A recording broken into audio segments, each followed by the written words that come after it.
تو بس اسی وجہ سے شیز علیہ السلام کے گھر والوں نے تحفے حاصل کرنے کے لیے مٹی کا ایک بت بنایا،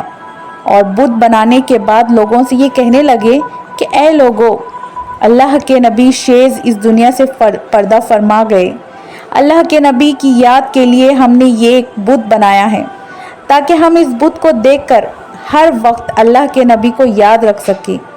تو بس اسی طرح جب اس وقت سے لوگوں نے یہ دیکھا کہ شیز علیہ السلام کے گھر والے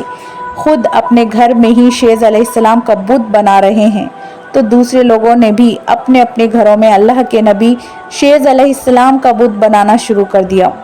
اور اسی طرح شیطان نے ان لوگوں کو گمراہ کیا اور ان کی آنے والی اگلی نسلوں کے دلوں میں بھی کفر ڈالنے لگا، اور اسی کفر کی وجہ سے ہی اس زمین پر سب سے پہلے بت پرستی کا آغاز ہوا۔ تمہارے تیسرے سوال کا جواب یہ ہے کہ اللہ نے اصحاب کہف کے علاوہ بھی کسی اور کو زندہ کیا تھا؟ تو اے بندہ خدا، اللہ نے اصحاب کہف کے علاوہ حضرت موسیٰ کی قوم کو مرنے کے بعد دوبارہ پھر سے زندہ کیا۔ جب حضرت موسیٰ نے اللہ کا دیدار کرنے کے لیے اللہ سے درخواست کی تو اس وقت اللہ نے حضرت موسیٰ کو کوہ طور پہاڑ پر بلوایا۔ جب حضرت موسیٰ کوہ طور پہاڑ پر پہنچے تو اس وقت آپ کے ساتھ آپ کی قوم کے 70 لوگ بھی تھے۔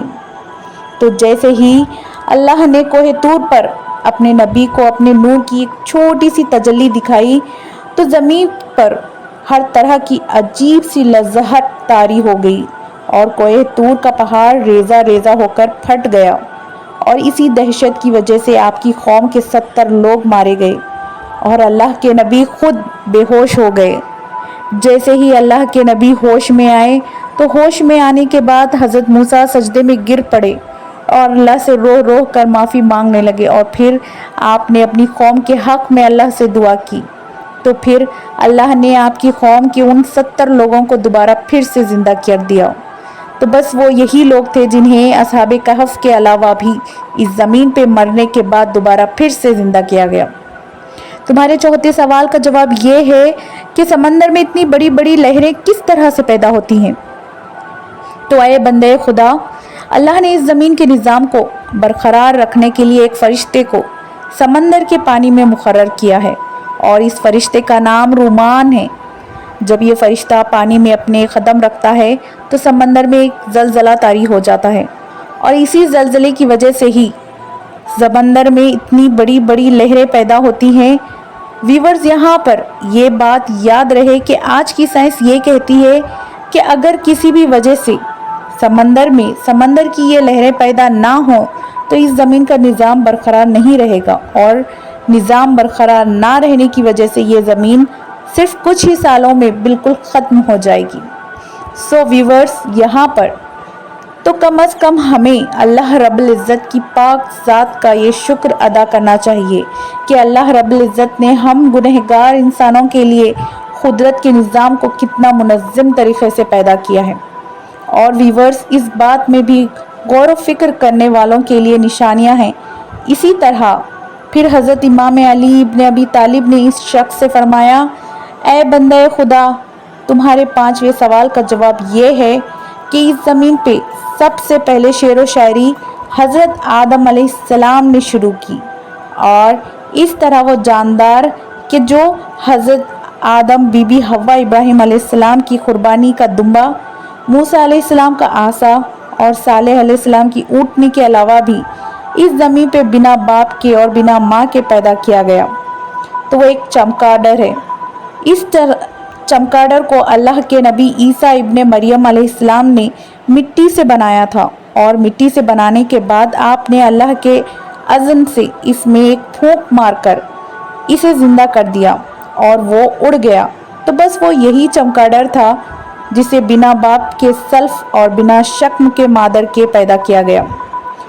اور اے بندہ خدا، اللہ نے آدم علیہ السلام کو اس زمین پہ وادی سرندیب میں اتارا اور بی بی حوا کو زمین جدہ میں اتارا،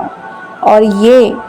دونوں بہت سی مشکلات کا سفر طے کرنے کے بعد ایک دوسرے سے سرزمین مکہ مکرمہ میں ملے۔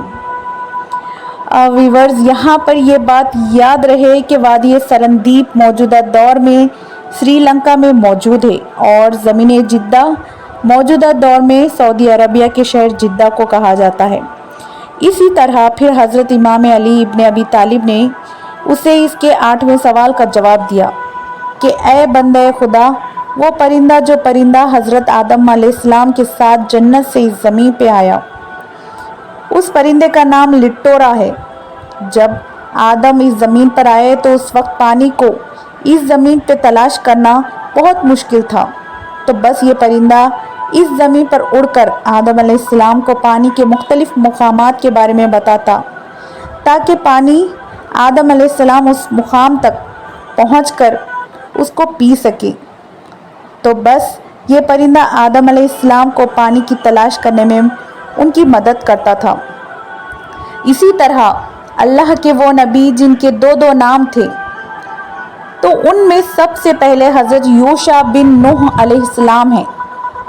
انہیں حضرت ذوالکفل بھی کہا جاتا ہے۔ دوسرے حضرت ایوب علیہ السلام ہیں، انہیں حضرت اسرائیل بھی کہا جاتا ہے۔ تیسرے حضرت خضر علیہ السلام، انہیں حضرت طالیہ بھی کہا جاتا ہے۔ چوتھے حضرت عیسیٰ ابن مریم علیہ السلام ہیں، انہیں حضرت مسیح بھی کہا جاتا ہے۔ اور پانچویں اللہ کے رسول، اللہ کے نور محمد مصطفیٰ صلی اللہ علیہ وآلہ وسلم ہیں، اور انہیں اللہ کے عرش پر احمد بھی کہا جاتا ہے۔ اور آخر میں تمہارے 10ویں سوال کا جواب یہ ہے کہ دوزخ میں دوزخی لوگ آگ کے پجاری یعنی کہ موجزیوں کی زبان میں بات کیا کریں گے، اور ان کی بات اس چیخ و پکار کے سوا اور کیا ہوگی کہ وہ دوزخ میں اللہ سے تڑپ تڑپ کر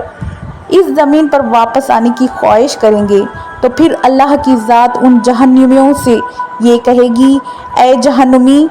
تم تو کہتے تھے کہ ہم تو مرنے کے بعد دوبارہ زندہ ہی نہیں کیے جائیں گے،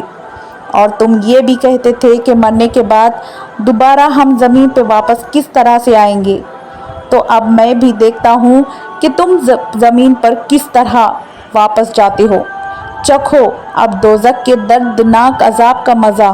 اور اس طرح یہ لوگ اللہ سے تڑپ تڑپ کر معافی مانگیں گے، لیکن اللہ ان کی چیخ و پکار اور ان کی صدائیں بلند کرنے کے باوجود بھی انہیں معاف نہیں کرے گا،